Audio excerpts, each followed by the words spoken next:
I'd now like to introduce you to Clare Leonard. Clare has worked over the years in 4 different continents, and she has a vast amount of overseas experience from her work in a financial controller's office of a multinational company in Canada. She's worked as a teacher in South America. She's also worked in a newspaper office in the Middle East and is well versed on politics of that region.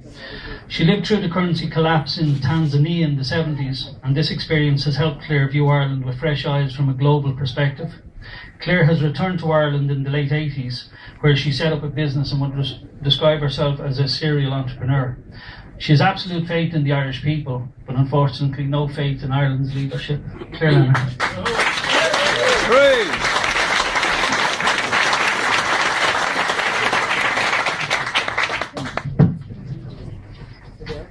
This is a daunting task, I must say, and I am absolutely humbled by the turnout here today. Thank you very, very much.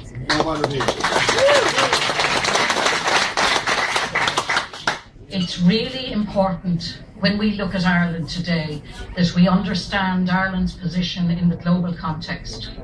Because if we don't understand that, we'll get it wrong, and we'll get it wrong every time. And that's why the government are making so many mistakes, because they're looking at it only from a European perspective or an Irish perspective, and they will keep making mistakes, because you can't do that anymore, because we're living in a global economy. You have a war going on in the world at the moment, and it's a war that's taking place in Wall Street, and it's the Third World War, and it's very, very serious, because what we have is competitive devaluation. First time we're living through a unique time in history, all of us, and this is the first time in history that every currency in the whole world is backed by nothing except fresh air.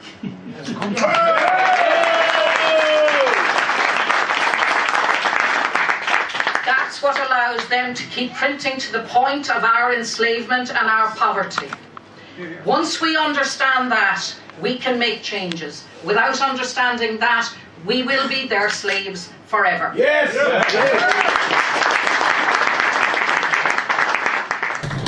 Now, if you don't mind, I'm actually going to read what I wrote, because, and I'm sorry, it's a little bit on the long side, okay? We're here today to lay to rest our failed system of representative democracy. It failed because it was unable to unearth the real truth from the banking cartels, which at the very best misinformed the government about the nature and the extent of the looming crisis. Never again can the decisions of 2008 be repeated. Direct Democracy Ireland believe the bailout is an odious debt under international law. The actions of the ECB and the Irish Central Bank could well be considered, in law, crimes of aggression against the people of Ireland.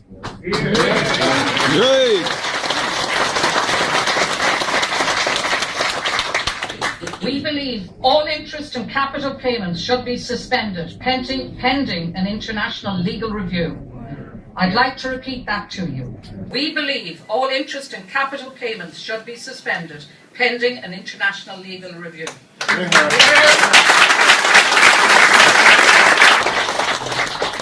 To the drumbeat of economic deterioration, Angela Merkel last week explained her dream. It was all about big power shifts from democratically elected national parliaments to European institutions. The European Commission of bureaucrats and appointed politicians would become the actual government of Ireland, with executive powers over national budgets and taxation, and all issues would be part of the German domestic policies. The European Council, composed of bureaucrats and appointed politicians, would become an upper chamber. The EU has already created a ballooning superstructure of governance manned by 41,000 bureaucrats. We have a European Parliament, one that cannot even originate its own laws. The EU spent 129 billion in 2011, and 5% of that budget seeped through cracks and disappeared through corruption. The auditors have not signed off on their accounts in 18 years. The ECB and their central banks are nothing more than a banking cartel. The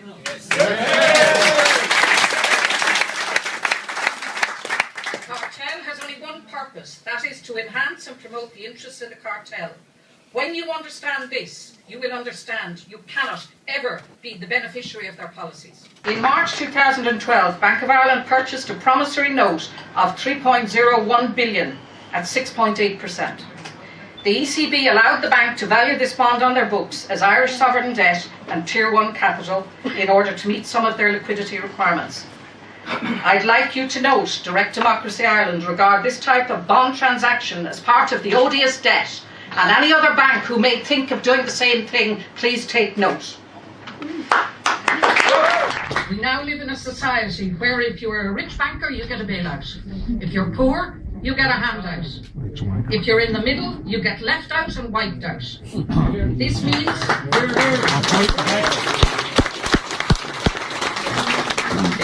we do not have a functioning economy. And as the banks and their agents, the government, continue to suck the lifeblood from the productive economy. The self-employed business owners, particularly small business owners, who are the backbone of this nation's economic health and primary source of job creation, have contributed to employment and paid taxes all their lives, continue to be treated as second-class citizens in their own country. They have no entitlements when, through no fault of their own, their business goes bust. The Troika has, through austerity, transformed an economic decline into one of the most rapid economic collapses in modern history. It was not the lack of money that created the housing bubble, it was the flood of money. And this part I'd like you to just take note, because I think it's a very serious issue coming down the road. It is not difficult to miss the connection between the monetary policies that brought the housing market down, which will in turn bring the bond market down. Conjuring more currency out of thin air will not help. Money is pumped by the ECB into bonds through banks, and the debt put on our back as sovereign debt. The bonds will lose their value just as housing did. When the bond market collapses, and it will, we will be asked to pay off the bonds as they mature, and interest rates could rise to 15 or 20%. As a country, we have no control over the timing of the collapse, but collapse it will. If we are foolish enough to allow this bond buying to continue, it will be far more difficult to regain our sovereignty. No doubt the powers that be actually understand that, and it's part of the agenda.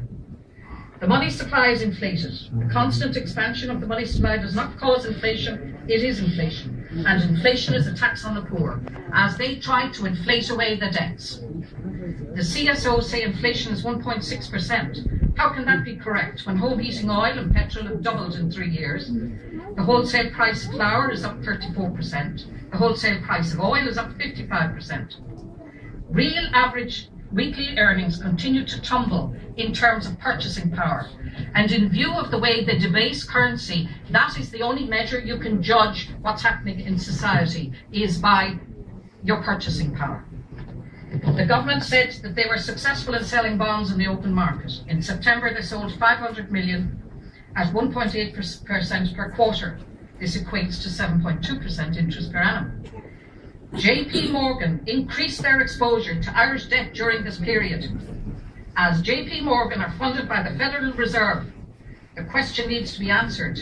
Is the Federal Reserve yet again bankrolling the euro? Because if they are, there are serious consequences for the Ireland as a nation.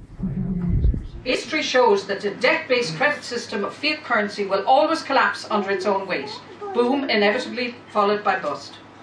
The ECB and their partners took the decision to protect the bondholders. If the ECB want to cover losses of professional investors, let them use their own bloody money.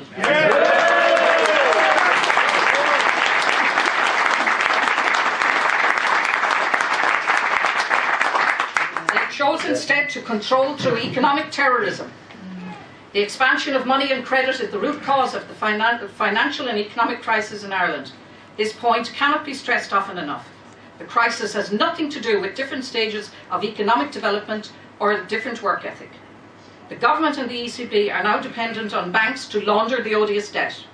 And the banks have become dependent on the ECB to provide them with cheap money. Effectively, we are a corporate state. And the Italians have a nice word for that. As long as we, the people, are content to be lied to, rather than face the disgraceful truth, those in power can maintain the status quo. It's up to us. We can actually change this. Sure.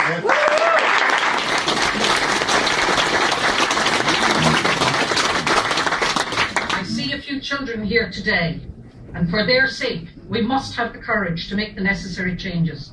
We need a culture of sustainability and caring about the future generations, and the longer Ireland continues to comply with this bailout agreement, the greater the debt burden becomes. I'm nearly finished. When the people of Ireland give DDI a mandate, and please, please do, give yourself a mandate, because that's what this is about.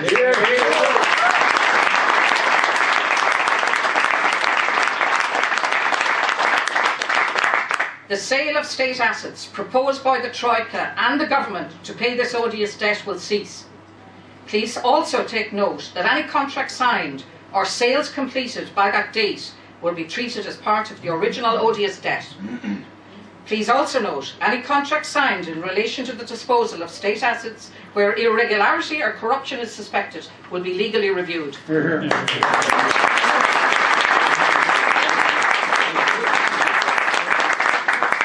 You have 420 million people living in Europe under an economic and financial system no one voted for. You have 80% of our laws coming from a body no one voted for. You have 27 countries have accepted a system that makes Zimbabwe and China look democratic.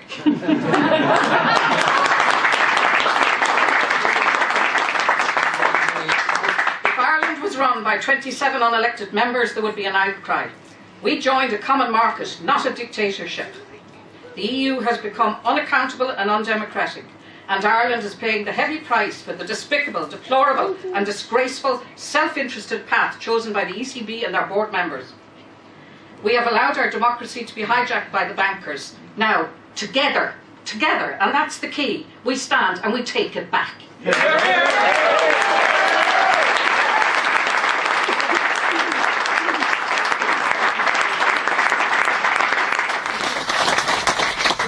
To defend our country is to face up to the truth.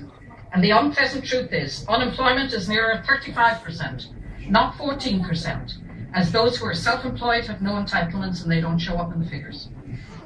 Debt to GNP is 150%. Debt to GDP, which the government and the EU keep quoting of 118%, has no relevance because it includes multinationals and their profits are exported. We're losing 70,000 people to immigration every year, and this beautiful young lady who did this. Yes. It's just not acceptable. It's not acceptable.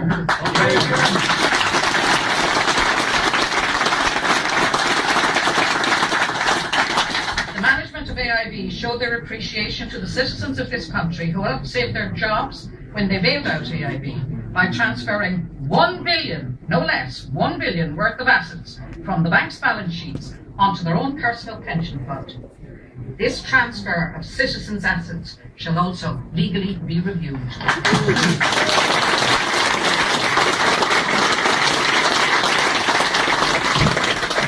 Last page. According to Brian Hayes, 20% of our income goes on interest payments. What portion of the 20% relates to odious debt? I can't get a figure. Is it approximately 7 billion? The gap in our budget is 11 billion. That's not insurmountable. We can manage that. During the Fiscal Pact ESM referendum, Fine Gael, Labour, Fianna Fáil campaigned for a yes vote. They threatened the people if they voted no, there would be no funding to pay for frontline services. As a result of their misinformation and threats, 30% of the total electorate voted yes, committing 100% of the electorate to pay 11.6 billion to a fund we cannot access. This is not democracy, it's goddamn right hypocrisy.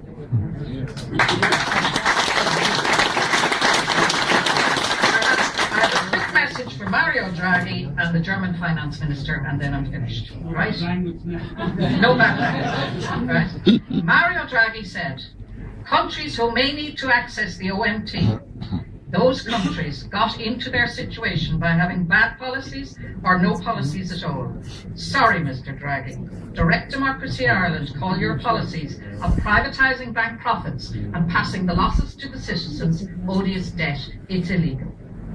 The German finance minister said last week when visiting Ireland, maybe 2 weeks ago, promissory note bank debt is an issue between the ECB and the Irish government. Direct Democracy Ireland wished to say to the German finance minister, you have that very, very wrong. The promissory note and bank debt is a decision for the Irish people under direct democracy, not the government. We can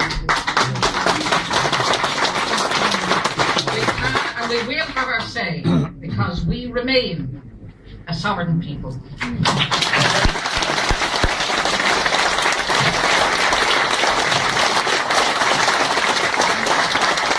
Thank you very much for coming today. Thank you.